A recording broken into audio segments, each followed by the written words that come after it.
Do you think the US spy agencies are trained upon you now?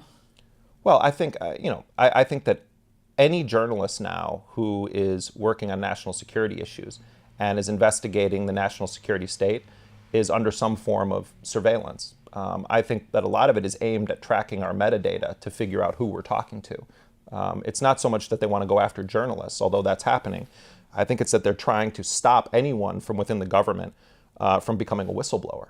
And President Obama's administration has used something called the Espionage Act to prosecute government whistleblowers.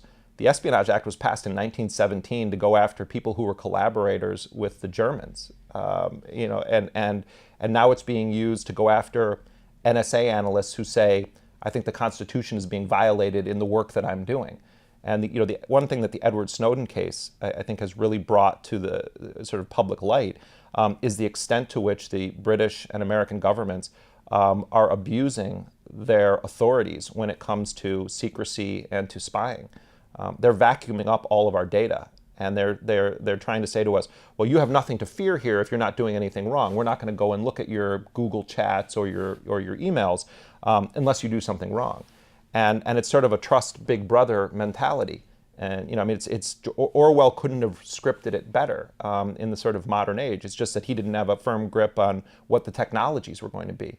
But they're in every aspect of our lives and telling us, "Trust us. We're the parents of the operation, and everything's going to be fine."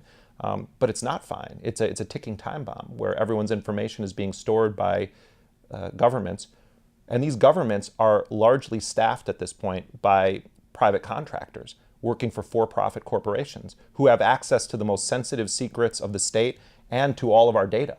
At some point, there is going to be a mass breach of the collective privacy of potentially millions of ordinary people. And that's why this story cuts to the heart. It should be of interest to all of us. Yeah, absolutely. Let me just ask you a couple more Yeah, questions. yeah. And I was talking to Rick about